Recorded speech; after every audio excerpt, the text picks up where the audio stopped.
Father of creation, Mother of all inspiration, Spirit of liberation, I am yours. Your truth makes me so free.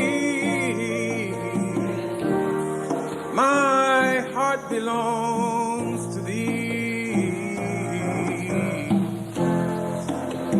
You're my destiny.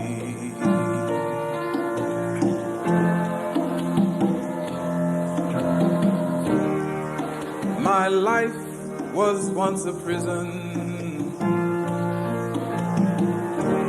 full of ignorance and fear.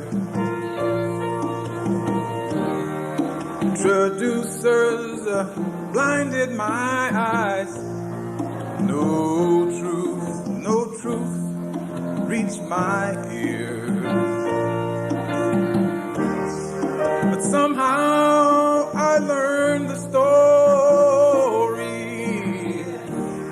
the holy sacred way of glory.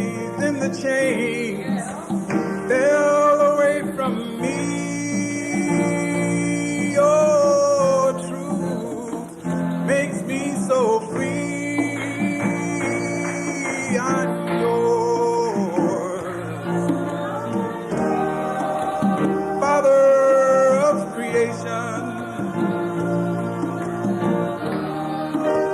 Mother of inspiration, oh Spirit of liberation, I'm yours, I'm yours, I'm yours. Your truth makes me free. My heart belongs to thee. Yes, you are my destiny.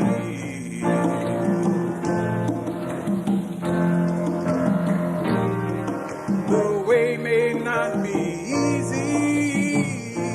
Oh, freedom never comes free. I'm gonna press on with perseverance. I'm gonna keep the faith diligently, 'cause I know the future is worth every struggle, every struggle. The children must know divinity, and I know I never walk alone. I'm in Ra, I know you walk with me. Whoa, I'm yours. Father of creation, Mother of inspiration, Spirit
Excellent, excellent as always.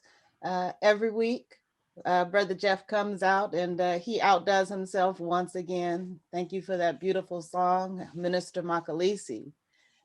Just continuing to come from the past, from the present. You know, he just keeps coming at us and bringing us these beautiful, beautiful messages. So, you know, we're blessed to have saved these jewels, to have, you know, the incredible talent of Baba Jeff to bring this to life to us and help us celebrate another milestone in the history of our incredible family and our incredible organization.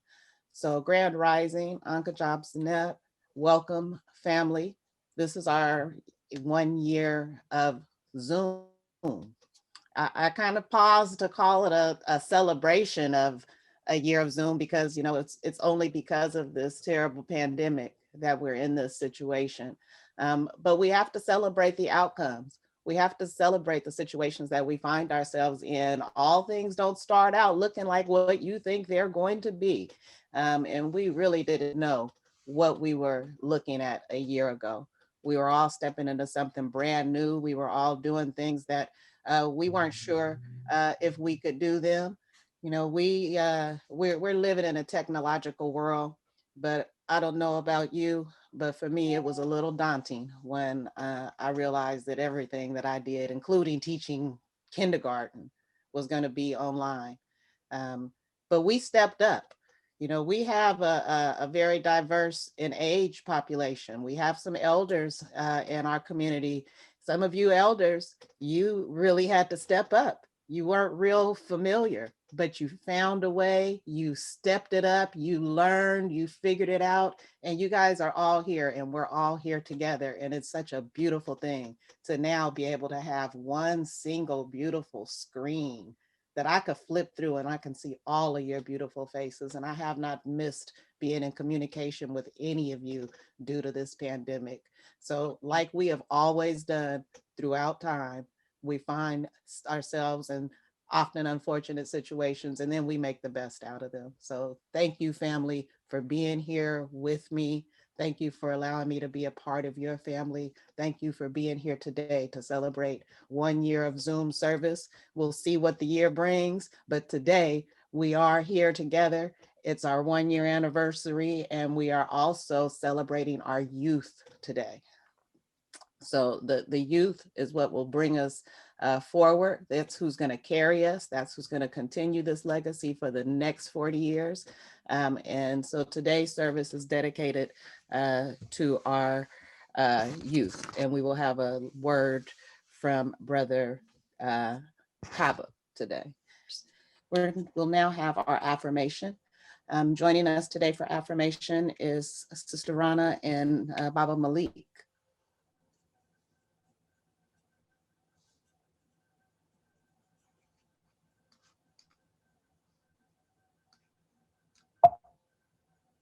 Uncle Jobson, Neb, will say family.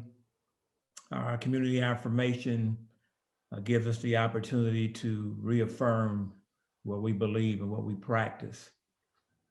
We will know God's truth to be free and self-determined. Creator, help us to remember the humanity, glory, and suffering of our ancestors and to honor the struggles of our elders. Let us strive to bring new vision and life to our people. Let there be peace and harmony among us. Let us be loving, sharing, and creative. Let us work, study, and listen so we may learn, teach, and cultivate self-reliance. Grant us power, O Holy One, as we struggle to resurrect our hearts and our homeland. We will raise our children according to the needs of our nation, with discipline, patience, devotion, and courage. We will strive to be the living models of the new direction of our people. We are African people. We are children of God. Ashe. Ashe. Ashe. Thank you, Sister Rana and Baba Malik. We will now have our candle of justice, and the candle of justice today is brought to us by Mama Thandaway.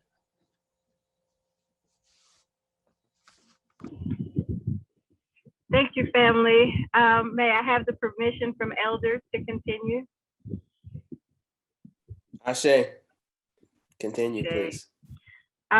Today, I light the candle of justice for our Black babies, our children, our little innocent ones. I think about the Black babies that were snatched from their mothers during the Middle Passage. I think about the Black babies that were fed to alligators.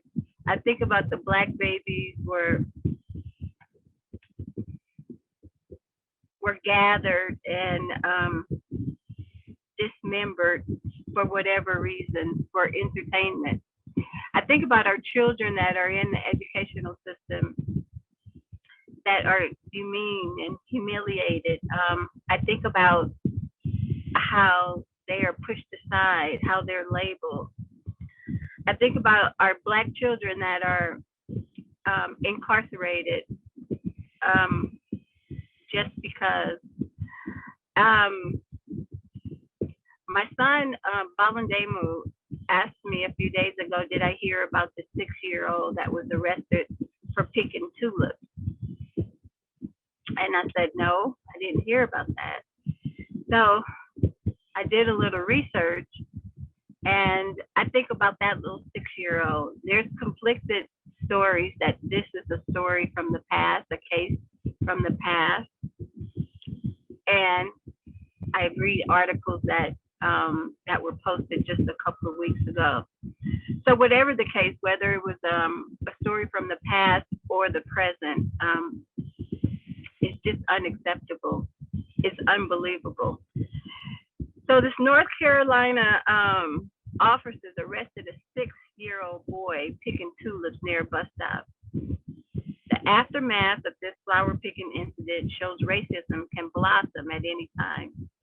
Inequality doesn't wait until a Black person reaches a particular age or milestone. Rather, systematic racism starts impacting children at a young age and never stops. It seems Black innocence is like petals lost in the wind. So my prayers go out to that young boy and his family. And my prayers go out to all of our young children experiencing injustice in all of the systems that we have here in America and the systems throughout the world. So I light the candle of justice for our Black babies.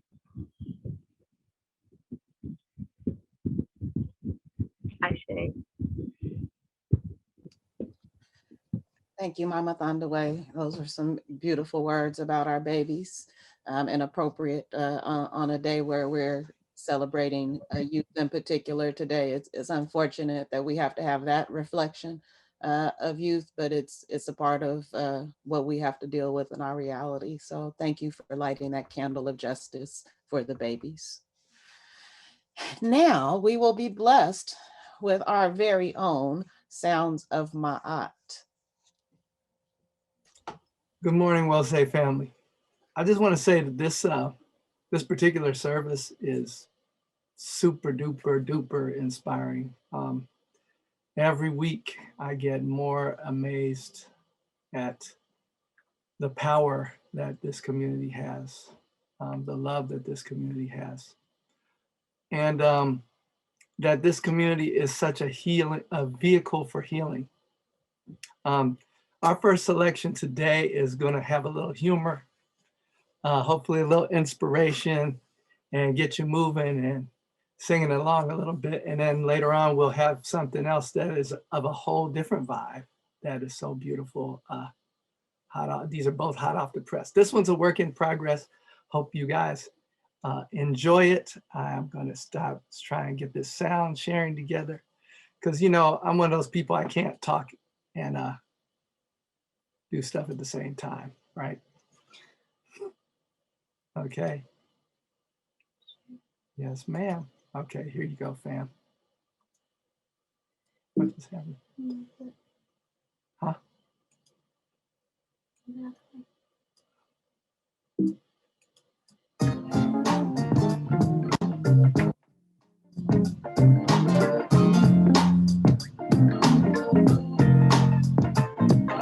Touched by the Spirit, we gon' praise Him, ancestors up. Time doesn't seem all the time trying to play me, but they can't make me understand. Yeah, see that they can try all they want to, but they ain't got cause to hold this hand. Touched by the Spirit, we gon' praise Him, ancestors up. Touched by the Spirit, we gon' praise Him, ancestors up. Natural and principles always guide me, ancestors ride me, where to go to jail. Way back in September, they done kept me. So now we're free, and on them we stand. Touched by the Spirit, we gon' praise Him, ancestors up. Touched by the Spirit, we gon' praise Him, ancestors up. Sing them down, let's be clear this moment. You got the moment, it's in your hands. Faces now got stars what we go by. You let know by what your plan. Touched by the Spirit,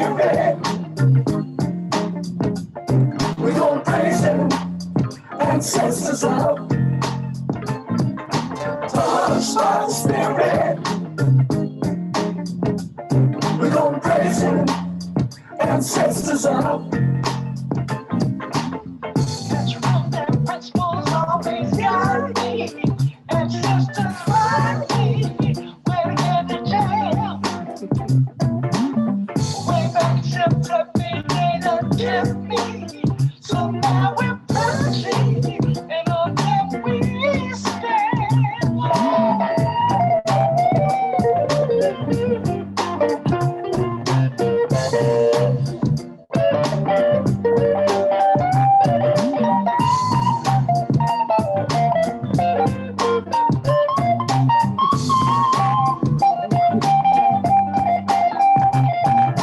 Touched by the Spirit. We're gonna praise Him. Ancestors up. Touched by the Spirit. We're gonna praise Him. Ancestors up. Touched by the Spirit. We're gonna praise Him. Ancestors up. Touched by the Spirit.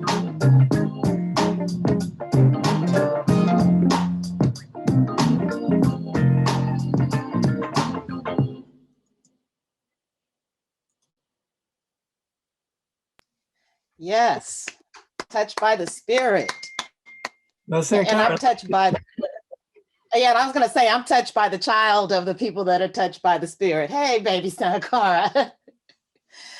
Another beautiful, beautiful song by sounds of Ma'at. Everybody, this is Sankara. If you have not met the youngest of the Goodlet tribe. Hi.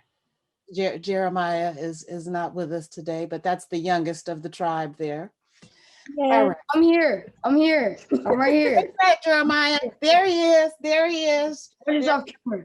We've got the whole family with us. Nice to see you too, Jeremiah. All right, you guys, you see, I'm a teacher. I see the babies, I get all distracted. So let me get back on track. We are now going to have a historical tribute. Sister Debbie, would you please join us for the historical tribute today? Thank you. Do I have the ability to share screen? I do.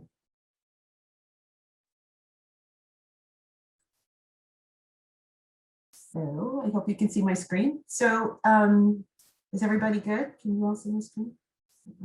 Yes. So we're going to talk about Robert Smalls today. I'm introducing him to some and reintroducing him to others. He's a person of quite renown. This is one of his famous quotes. I split it up because I really feel the first two lines really say everything in a nutshell. Although I was born a slave, I always felt that I was a man. It's just that simple. And then I ought to be free and that I would be free or die. So let's talk about, I'm going to do a lot of historical perspective in my presentation. We're going to talk about his mother. Her name was Lydia Polite. She was Gullah, born a slave. At 9, she was separated from her mother. And she felt a lifelong devastation from her family separation. She gave birth to Robert when she was 43 years old in Beaufort, South Carolina. Robert, on the other hand, of course, born a slave, was unable to read and write. He lived a favored life by his owner, Henry McKee, and some say that's because he was actually his father, not relevant. He lived a privileged class as a slave, and but he also was bilingual. He spoke Gullah without an accent. In a letter, his owner said that he was intelligent and had a kind disposition, but his ancestors say that he spent a lot of time in Beaufort jail. I'm not sure which is true. They sort of are not the same, but he definitely knew of the brutality of a slave life. His mother took him down to the slave auctions often. And then later in life, he said that his aunt was whipped so many a time until she is not the same skin she was born with. So even though he lived a privileged life, he definitely knew about the other side. But no surprise, at 12, he was separated from his mother and he was sent from Beaufort to Charleston. The reason I have this map up is because we're going to talk about Beaufort and Charleston for almost the rest of the presentation. There's a Port Royal landing in Beaufort and then the Charleston Harbor. in Charleston. So now he is in Charleston. He's left his mother. In just 10 years, by 1861, Robert had done a tremendous amount of increasingly responsible jobs, and it's a sign of his drive, his intelligence. So he started out as a waiter, then he was a lamplighter, then he was a stevedore, then he was driving the hoisting horses, loading and unloading the vessels. He made rope lines and sails, a sailor on a schooner. Oops, sorry. And then he was a deckhand. Notice that he made $1 a month. He negotiated his own salary, and $15 went to his owner. And then finally, by fall of 1861, at the age of 22, he was actually piloting a ship. This ship was brand new. It was only 1 or 2 years old. This is a picture of it. It's a 147-foot ship. And this one is a picture. You can see the blue arrow shows like where the pilot would be. And it was a really fast ship, very shallow draft, so it could handle the harbor in Charleston. Also in 1861, by 1861, Robert had met and married Hannah. This is Hannah, who was 20 years older than him. By 1861, he had a 4-year-old daughter and an infant son. Robert, because of his mother's experience, also lived in fear of family separation. And amazingly, the owner of his wife volunteered to sell his wife for the purchase price of $800, which incidentally at $1 a month would take 67 years. He had no formal contact for the purchase and sale. And so he was really, even though, he had a negotiated price, he really lived in fear of being separated. Both he and his wife worked side jobs to make additional money to pay them off. Also in 1861, the Civil War was going on. As a matter of fact, the first shot fired in the Civil War was fired on Fort Sumter in Charleston Harbor. So the blue dot in the center represents the only Union fort in the Charleston Harbor. Of course, it fell shortly after, but this is the environment that Charleston Harbor is in. So there are forts all over, and a battery is a group of cannons that are just like sort of strategically placed. So you can see there's batteries and forts everywhere. So now the Civil War has started. There's a massive Union armada that has gone down to Beaufort. It's taken Port Royal. All of the Confederates have ran away. They left. And so now Robert knows his mother is free. But the Confederates were panicking in Charleston because they knew that they parked in Beaufort because they wanted to attack and take Charleston. There was a huge fire in Charleston. Supplies were running low, and there was a blockade outside of the Charleston Harbor so that they could not get supplies in or out. So really, there's a lot of stuff going on in 1861. By 1862, it was really the perfect storm. Robert knew that he had to do something to save his family and get out. And so here you have Charleston Harbor during that time. He was moving supplies from Fort Sumter to a new fort that was being built in Fort Ripley. And so he had picked up thousands of pounds of ammunition, and he was supposed to take them to Fort Ripley, but he didn't take them that day. That night, they parked the boat at the Southern Wharf. You can see there. And so the next day they were supposed to take the supplies to Fort Ripley. And he knew that this was his chance. The guard boat was out of commission, and the crew on the planter, the boat that he was riding, they were really mercenaries. So they went home at night and left Robert and the other slaves on this ship loaded with ammunition. He could not resist it. So this is what he was driving. This is the planter, a model of the planter. And you can see that there's a big gun in the front. There's another one in the back because it was actually weaponized because of the war. On the steamer planter, this is the cargo that he had. In addition, Robert had a code book that they used to tell all of the information about the codes that they used for those ships to get by. He took the code book, he had a newspaper with current concerns, and then there's thousands of pounds of ammunition. And so this is what he did. He started at the Southern Wharf, you remember. He went to the Northern Wharf, picked up his family, and In the end, there were 16 slaves on the ship. And then he went by all of these forts, Fort Ripley, Fort Johnson, Fort Sumter, Fort Moultrie. He went by a floating log boom all the time, using all of the signals that he knew that would get him by. He actually had on a hat that the white pilot wore, and he sailed the ship down to the USS Onward, which was part of the Union blockade, and he escaped. It was a big deal. So here you have a picture from a newspaper of the escaped, just for this escapees, but they thought it was so amazing what he did. They thought he should get 50% of the value of the booty that he gave. It was valued at $67,000, but of course, who's going to give a slave 30? So what they did was they devalued the boat down to $9,000. In the end, you can see Robert Smalls and his family got $1,500, still an enormous amount of money. This is a picture that was apparently taken right after the boat, because they talked about him coming aboard with ruffles on his shirt. So this is one of my favorite shots. So he was actually the first Black captain of an Army vessel. He drove the planter for numerous campaigns in and around Charleston. And he was also an ambassador for the Port Royal experiment, which just briefly was when all the whites left in Port Royal.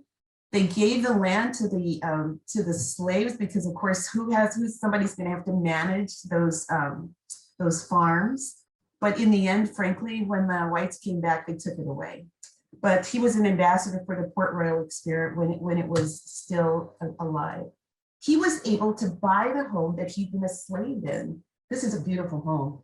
Even today, of course, it's valued at 1.5 million right now. It's a historic landmark, but he and his family kept this property until 1953. He bought it for taxes. Southern Carolina was really struggling for cash, and they needed their property. They needed money, so they sold this house to Robert for $665 in unpaid cash. The war wasn't even over, and Robert decided that he needed to learn how to read and write. So this is the person that he talked to when he was on his when he was doing the tour. He met this guy, Robert Cato, who probably should have his own historical tribute. But anyway, so he started to learn to read and write. Just a little bit more historical background. The war ended in April 1865. President Johnson declared the Reconstruction complete the same year. I always thought it was longer.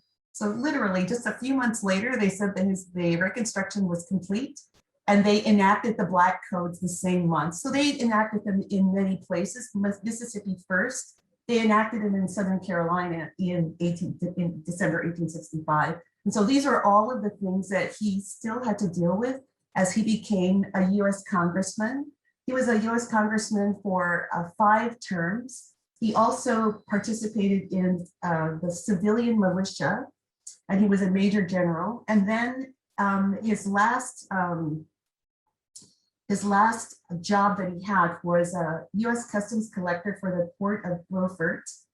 And this was a presidential appointment. He did that until really just before he passed away. More evidence of his success.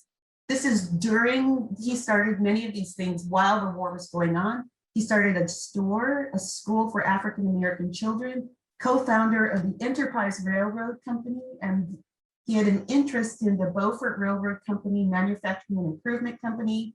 He had other pieces of property besides the home on Prince Street. His daughter attended Boston Conservatory, and his son attended University of Pittsburgh as an undergrad. There is an Army ship named for Robert Smalls. It is the largest class of Army ships. It's a logistical support vessel. This is not the Robert Smalls. I couldn't find a good picture of it, but it's certainly an impressive vehicle. And of course, Charles Burnett has said that he's going to make a movie about our hero, and it will be called Steal Away. And this was just announced in 2019. I doubt anything's going on, but of course, you should make a movie about someone like Robert Smalls. The National Association of Scuba Divers, in coordination with Robert's great-granddaughter, looked for the planter, which in the end was turned back into rebel hands and then finally lost. And they found it. And they did this paper on the search for the planter because of Robert Smalls. And they turned this information over. It hasn't been, they didn't try to bring it up or anything like that, but they know where the ship is. And then just to sort of finish this, oh, darn, this is one of his comments. My race needs no special defense for the past history of them in this country proves them to be of equal of people anywhere. All they need is an equal chance in the battle of life. These are my references. And then I guess I just like to say that for Robert Smalls, it was all about family. So here's a picture of his grandchildren from 1898. And here's another picture of them from 1930. Robert Smalls was a warrior who believed in family, and it was family that motivated him. And we have talked about family and children in this service today, and I believe the Spirit was really moving me in doing this presentation. Thank you.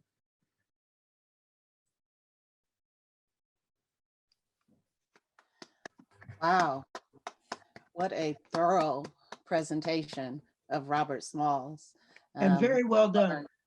So well done. I learned quite a bit. I knew the name Robert Smalls, but I certainly did not know all of that. And I'll be keeping my ear out for that movie because that's certainly one of our ancestors that we really need to know more about. So thank you, Sister Debbie, for that beautiful historical tribute. I saw in one of the comments, Sister Debbie, someone commented on just your voice and just, you know, how beautiful your voice is. And it's just like that perfect, you know, reporter sound. And I agree with that. So, you know, you just, not only do you bring incredible information, but your presentation of it is just so beautiful and calming and such wonderful supporting information. So thank you, thank you, thank you. And now we are going to follow that up with one more song from the Sounds of Ma'at. All righty, fam. This is a lot different than the other one. I'm sure you appreciate this one even more. Uh-oh. Yours truly is a little bit behind. Please bear with me. I was too enraptured by the historical tribute to be on point. All right. I didn't put the song on deck. I was too caught up.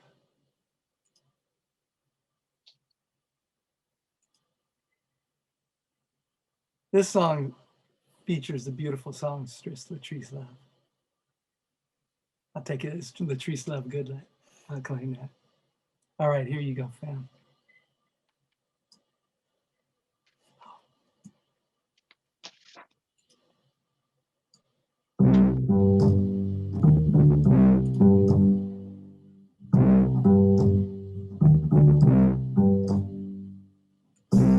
This life can be so lonely if you do not grow yourself. You must maintain your garden. Harmony and health become your greatest wealth. Seek life to me, love me. Highest vibration, grow with me. Exchanging energy. I've got to love me. I've got herbs in my garden. I've got food on my mind. Flowers bloom in ecstasy. Creator gave those seeds to me. Seek life to me, love me. Highest vibration, grow with me. Exchanging energy. I've got to love me. Seek life to me, love me. Highest vibration, grow with me. Exchanging energy. got to love me. Speak life to me, love me. Highest vibration, grow with me. Exchanging energy. I got to love me. I'm born into my garden. See the guiding me. I'm born into my garden. You cannot see. I'm born into my garden. My tears have water. I'm born into my garden. I'm sun and blue. I'm born into my garden. I see the guiding. I taste my vision. I'm born into my energy. Our tears have water. I got to love me. Flowers that now bloom. I'm born into my garden. Into my mind. I'm born into my garden. Into my mind. I'm born into my garden. Into my mind. I'm born into my garden. I'm born into my mind.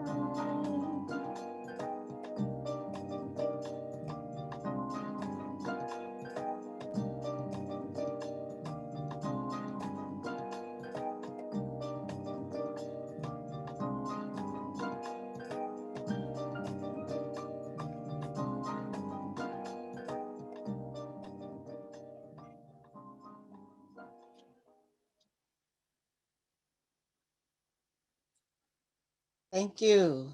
Thank you. Yes. One more hit. One more hit. Are we going to have like an album together really soon? Because it seems like it's been quite a few Sundays in a row that we've had some really incredible new hits. So, It's coming. It's coming. yeah. So we have come to our message this afternoon. I'm sorry, it is not our message. I just can't get it right. Ty is gonna fire me today. We are doing our litany of sacrifice. As you know, we continue to have to support our institutions. We do that joyfully. We do that with great pride. And today we will be calling for Brother Damani and Sister Michelle to lead us in our litany of sacrifice.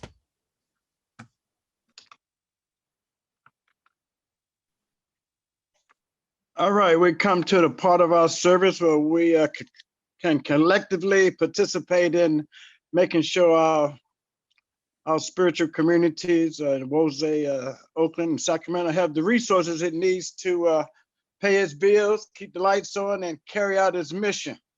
I'd like to read one quick passage from the book of Ptahhotep, number 18, page 47. Be generous as long as you live. What goes into the storehouse should come out. For bread is made to be shared. Those whose bellies are empty turn into accusers, and those who are deprived become opponents. See that none such as these are your neighbors. Generosity is a memorial for those who show it long after they have departed. On the screen, we have the email addresses to Wose Oakland, Wose Sacramento, and the mailing address, so you can donate both ways. Also, don't forget Ilioma Day. Try to I encourage everybody to make monthly contributions to Ilioma Day also. Okay, here we go. Litany of sacrifice. Save us, O Holy One, by your name. Vindicate us by your might. Hear my prayer, divine protector. Listen to the words of my mouth. How can we repay the Holy One for the gifts that has been given to us? We will lift up the cup of salvation and call upon the God of our ancestors. We will fulfill our vows to our Creator in the presence of all our people. Gladly we bring our sacrifices to you. We will praise your name, O Amen Ra.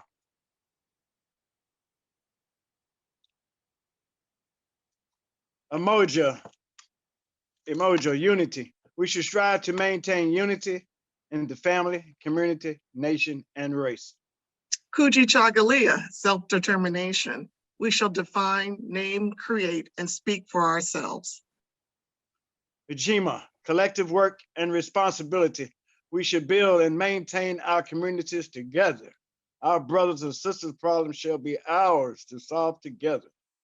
Ujamaa, cooperative economics. Together we shall build and maintain our businesses and together profit from them. Nia, purpose. We should make our collective vocation the building and developing of our community and the restoration of our people to our traditional greatness. Kuumba, creativity. We shall do as much as we can in any way we can to leave our community more beautiful and beneficial than when we inherited it.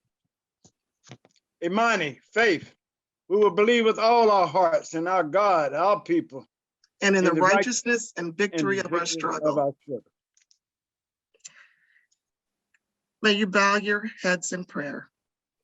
O Mother, Father God, she who is most high, the maker of all that is and shall be, the giver of all needs, the knower of what is beyond truth.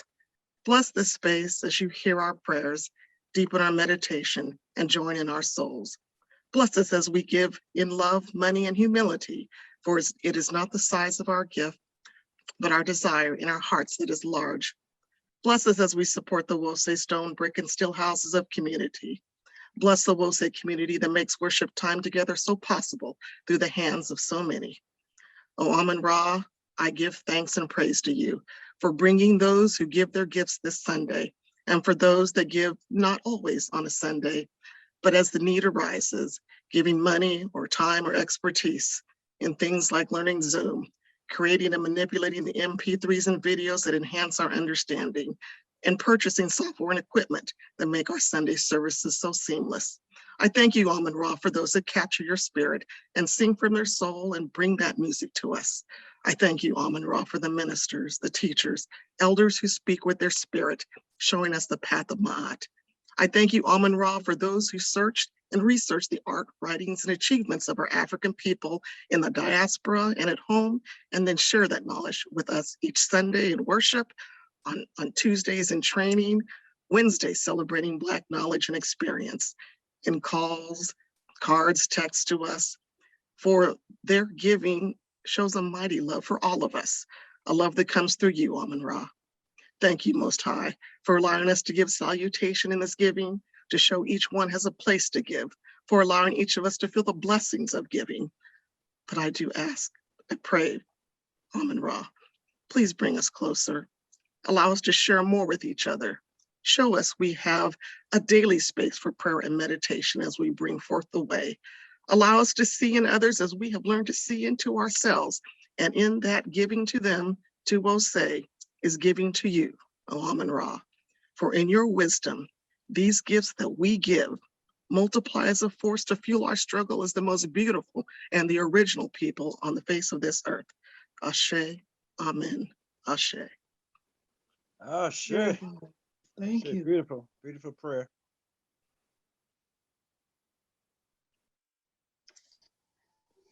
Thank you for that prayer, Sister Michelle. We are now coming to the message of our service. So let me confess that I've been calling it Youth Sunday, and that was last Sunday. You all knew that, right? But let me tell you the source of my mistake, the source of some of my confusion. The source of some of my confusion is the youth speaker that we are having. That part is true. We do have a young man coming to us as our speaker.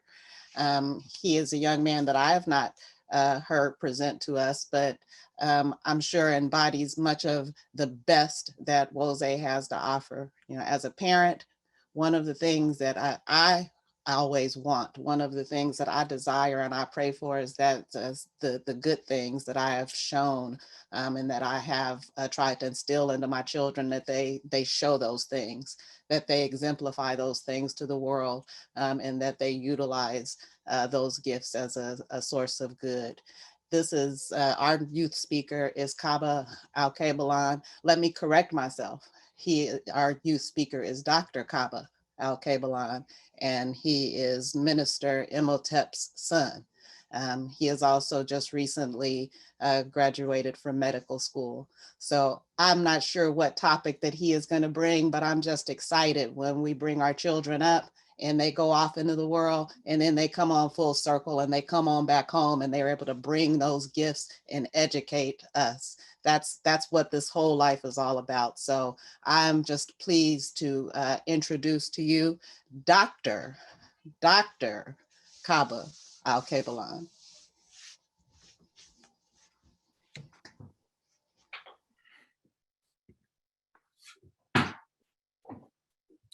Thank you. I really appreciate the intro. However, I think there might have been some conflation with my brother and I. My brother recently just matched with his program for residency, and we're very thankful for that. At this moment, I would like to ask for permission to continue. I see. Yes, sir. Thank you. So today, I wanted to talk about the power of unity, the African family business. Now, me personally, I come from a business background. I run my own business, currently incorporated, and I help kids get scholarships. But today I want to talk about African family businesses. And so when we think about internationally, what family businesses come to mind? Initially speaking, when I think about COVID vaccines going around, one of the notable ones is Johnson & Johnson. Other notable family businesses could be something like John D. Rockefeller. When we go to the continent, we see the dynastic periods. Those are family businesses. Locally, in the Bay Area, we have Everton Jones. And then here in Sacramento, we have the Lee family who incorporated the Sacramento Observer. And I think about the power that they've had, that these names have created a legacy for us to live up to. Now, in the spirit of our principle of the year, unity, I wanted to talk about that there can be no family without unity. Using the definition of umoja from Kwanzaa, we must strive to maintain unity in our family, community, nation, and race. So our family is our immediate family, but as we extend out, we're just talking about other types of families. So when we talk about community, that's just going to be our social family, where we share the same values, the same goals, the same activities, and such on and so forth. Then we have our nation, which is our geographic family. I know some people might not be proud to be an American, but we all have a US passport here. And then finally, we have our ethnic family here. Unity is going to be the key thing holding all these things together. Unity in our success, unity to think as one, unity to move as one, and unity to believe as one. And the strength of our unity resides in our connections. I'll repeat that again. The strength of our unity relies in our connections. And if family is defined by its unity, we can actually solve for it. Now, I don't want to get too technical with this, but if the strength of our unity equals our connections, we can solve for that. And so our connections with one another, with our community, with our nation, is just forms of potential energy for us. Our connections in this modern day and age would have to be our ways of communication. How we're communicating right now, this is a strong form of connection for us. Now, there's a difference between strength and power. Now, I'll give the visual of a strong man pulling a truck. You know, you see these people pulling thousands and thousands of pounds. Now that's strength. But what I want to focus on is that power. Now, power is strength times velocity, and that velocity is that displacement over time. Now, the difference between a strong man and a Ferrari is horsepower, that power. So our ability to relay that strength over a period of time. We say, oh, this car can go 0 to 60 miles an hour in 2.3 seconds. Wow, that's a powerful car. Just like that, we can use this same formula for ourselves, for our unity. We can put a quantifiable source of our unity. So our strength, which is our connection together with our with our family, our social family, our regional family, our ethnic family, times our speed, which is our speed to mobilize, our speed to influence, and our speed to act. That's how we can quantify the power of our unity. Now, coming up on a year right now, we're going to be talking about the Minnesota riots of George Floyd. Now, that caused a shake throughout the whole country. Now, we talk about that power of unity, the strength of people, the number of people involved in that, plus the speed and action that caused the change. It wasn't the force. We've had that strength. We've all held that sentiment this entire time. However, the speed at which caused the change, and that speed to our strength equals our power. Real quick, if you're following me along right now, can I just get a 1 in the chat from everyone listening if you're following along? There will be a pop quiz at the end of this, okay? So I need everybody taking notes. Okay. Going from regionally here in the United States, I want to thank you. I see all the ones right there. I want to give an example from the motherland and our family connection in Egypt. We always go back to Egypt, one of our famous our calling cards, our points of leadership, of dynasty, of legacy for African people. Taking away from the Nile, if we took the Nile out of Egypt, Egypt itself is not a major producer of anything. It's running right through a desert. They're not a major producer of anything. They don't distribute, but their main piece is that Nile. And the Nile is a manifestation of their connection with themselves and their connection with the world at large. They were able to be a main trading post, and they were able to tap into that manifestation of connection, and they were able to share their information out abroad. Egypt itself is actually, as defined by Professor Chancellor Williams, as the oldest daughter of Ethiopia. So we're expanding our connection here. Now, with being a hub, a central point of connection, with all that information goes out, we're able to trade all the natural resources of Africa out and all that information in as well. And the word got out about Egypt.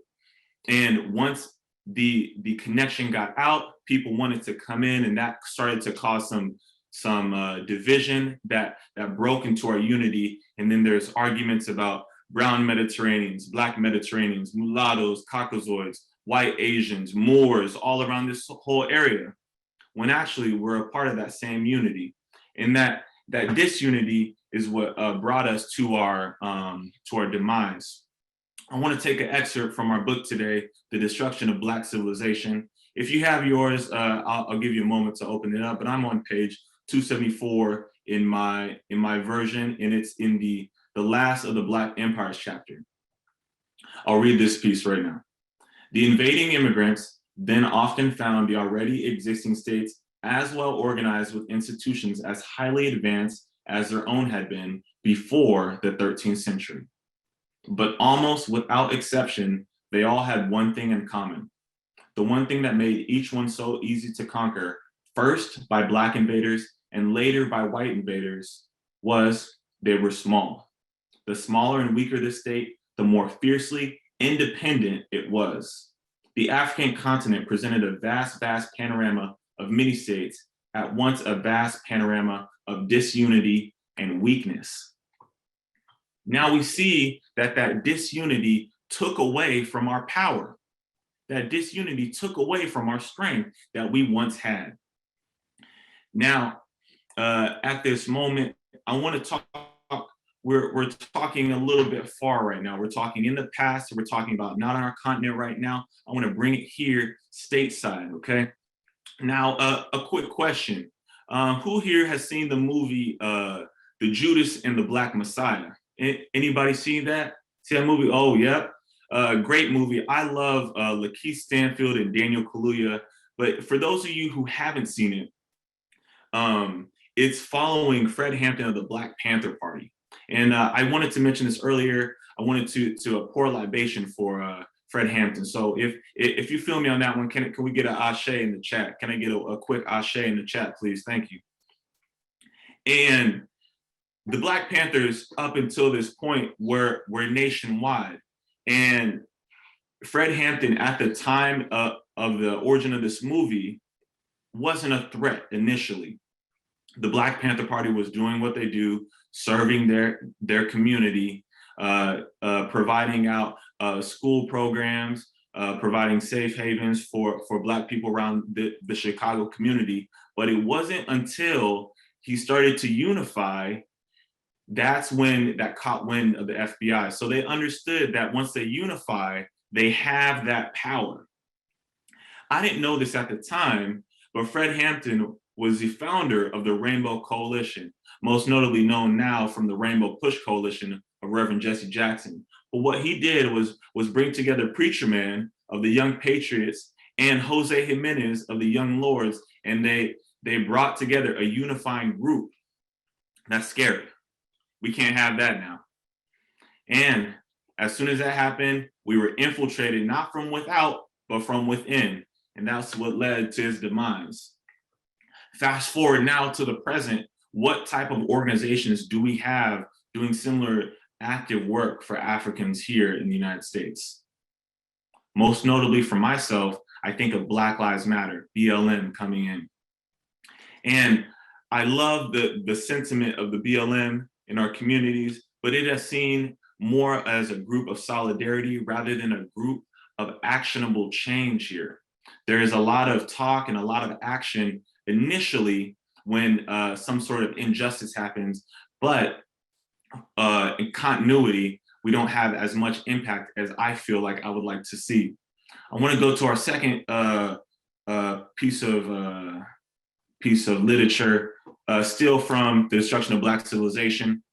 We're on to chapter 14, Organizing a Race for Action. That action is going to be key for us because that strength without action or movement does not correlate to power.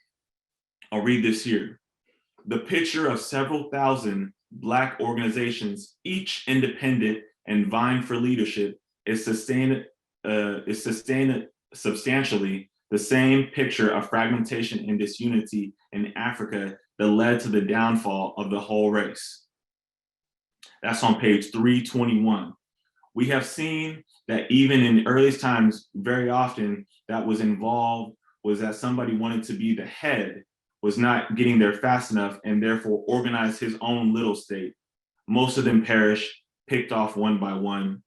The same thing will happen to any Black organization standing alone that disturbs the white mind. Oh. Now, so I have to ask this question. What's going on with the Black African family business? What's going on with this? Why does this happen time again on our homeland here in the US? What's going on? Now, I like that you brought my brother up, but as a doctor, you would have to make a diagnosis, right? You would have to make a diagnosis to figure out, oh, something's going on. Now, if we look at a Black family business, what does that diagnosis look like? An audit. We have to do an audit of the African family business. I know now, it's coming up on April 15th, just a heads up. I know that was pushed back May 17th, so hello, right there. But we have to diagnose what's going on. And the easiest way for us to do that is through a balance sheet. And today I want to focus on our assets, which is going to be our most actionable strengths. Now, focusing on this, I want us to go fixed assets versus variable assets. So our fixed assets might be something like liquid capital that we might have in an organization, our land or our buildings that we have or we operate on, our furniture inside and everything that comes into play. Now, the other piece is a variable asset, and that would be our people, because that is where our real power is, the power of our connection together. When doing research for this, the Black Panther Party always hear is power to the people. I think that's wrong. It has a nice ring to it, but that doesn't really say what it is. It's not power to the people, it's power from the people, and from the people and from their connections. That's where we can get our power. Now, that variable asset has the potential to be very powerful for us. It has the potential to do a lot, but if we don't actualize it, it does nothing for us. Now, I know we have a lot of woke Africans, and I know we don't have a whole lot of people looking at tabloids, but I saw something about an interesting piece about the musical artist Kanye West. Kanye West had a valuation of $6.6 billion, $6.6 billion. I couldn't believe it when I read it. But as I got more into this article, that valuation came from a projected value of his assets, which was his name. That projected value. So that projected value is our potential, just like our connection. The power of our connection is a potential of our value, a potential of our input, a potential of our action to what we can do in the world. Now, if power is our main asset, if we see that we have fixed costs, but our power will be our main asset, it could potentially be $6.6 billion. So if we're a major power producer, that makes us a utility company. Just like SMUD, PG&E, we are WOSE. Hello, come on now. We are the largest producer right here of power. That Black power, the African family business, is a business of power. Now, a lot of us have played the game Monopoly, have we not? I take that, of course. Best pieces in the game, everyone, Boardwalk, Park Place. You know what it really is? The railroads, electric company, and waterworks. Those are utilities that will magnify again and again and again. And if we do not use our power effectively, we will lose it and waste. And just like that, it will rot on the vine. So what can our connection bring us if we're talking about power? That power can get us influence for political change to positively affect our people. And I'm gonna stop saying our people, our family. Now, when it cuts close, deep to home, that it really gets you. That the power of our connection will give us the ability to trade resources. The power of our connection will invoke social change, which is what we're looking for. Now, we're in the business of power. We're not selling out. We are buying in. We're buying in and investing in our people. And that cycle is going to flip over just like that. That's heavy. I didn't know we're a power producer. We are a power producing group. WOSE is synonymous with PG&E, Pacific Gas and Electric. Now, it is our responsibility not only to have the potential, but to use it. And we cannot fully actualize that power until we unify. In this book, The Destruction of Black Civilization, it spends about 340 pages talking about the destruction. And at the end, you know what it talks about? It talks about the plan. Not the plan, but a plan in here. And I hope to be able to talk a little bit more about the plan in the future. But until that point, we have to unify. That's why I believe that we should spend this entire year to unify in our family, strengthen our family, strengthen our social family, strengthen our regional family, our geographic family, and strengthen our ethnic family. Because until that point, we are just like those small city states, independent, and we will be squashed one by one by one. Our strength resides in our unity, so our power resides in the people. I'll say that again. Our strength resides in our unity, our power resides in the people. Now, I want us to take that and see what we can do. We can move with our power, with our dollar. We can move our power in our influence. We can move in our power with our connections. We can move in our power with our communication. And today, as we move on from this message, I want us to think about how we can enhance, how we can strengthen, how we can build our connections, thus building our African family business so we can provide change in our political system, provide change in our access to resources, and provide change to our society. Thank you.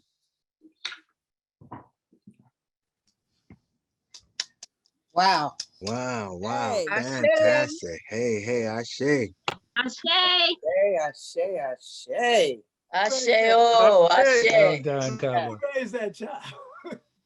Thank you. Expectation reached and exceeded. Yeah, yes, be a proud papa. Yes, yes, papa, be a proud papa. Seems like we feeling the power. Our unity, Yes. getting together, staying together, working together, not fractionalized. If you want to join us today, be a part. Step up in the chat, raise your hand, say, I want to be a part of the Wose community.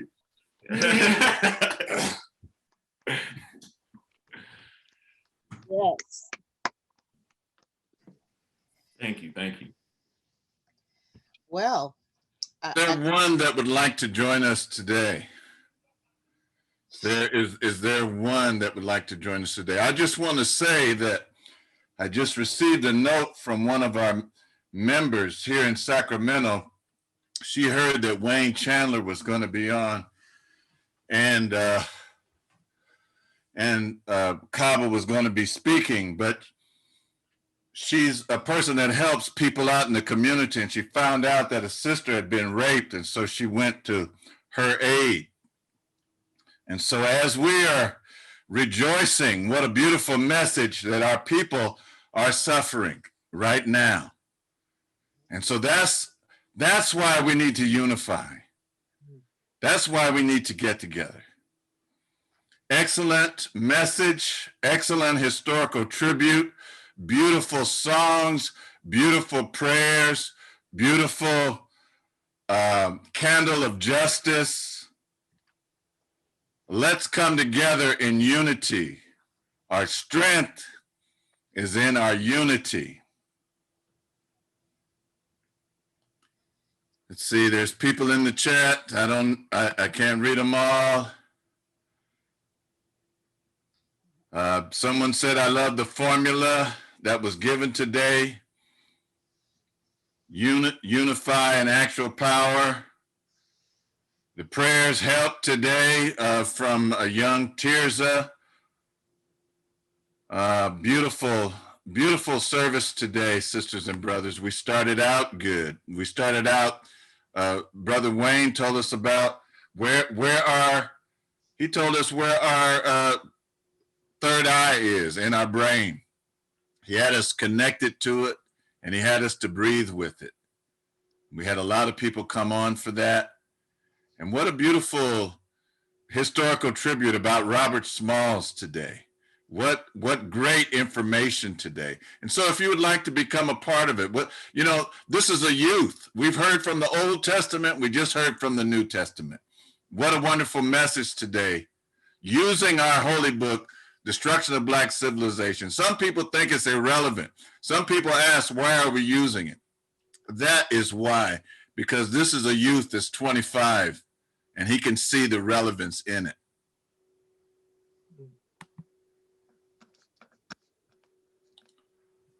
All right, I can't see if anyone has come forward, though none have come forward. The message was proclaimed in a magnificent and powerful way this morning, this afternoon. It's morning somewhere. There's somebody coming in from Hawaii. I know it's still morning there. All right, give thanks and praise for all of that. I'm going to turn it back over to the sounds of Mott that will tell us to lift every voice and sing. Give thanks.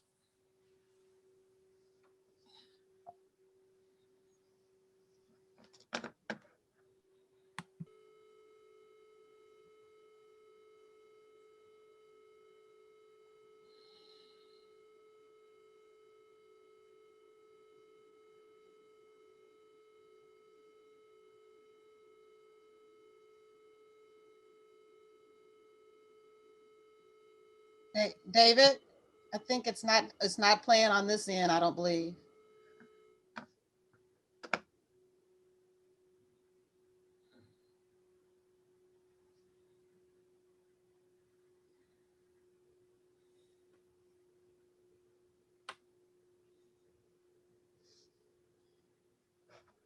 Sorry.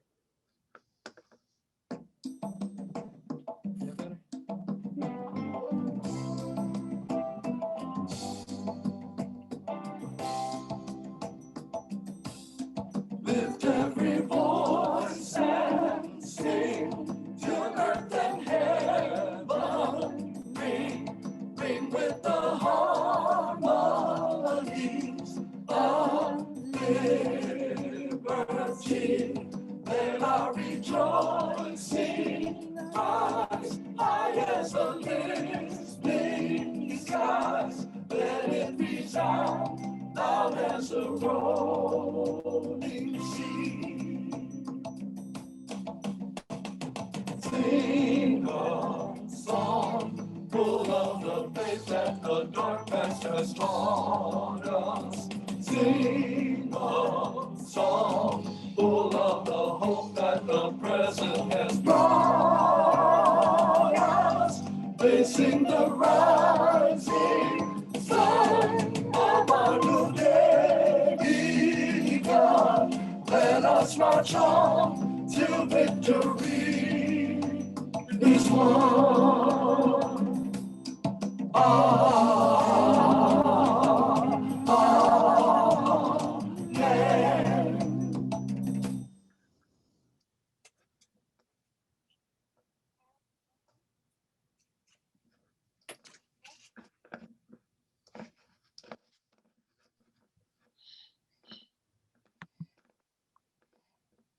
Minister Imhotep, if you could close us out, brother.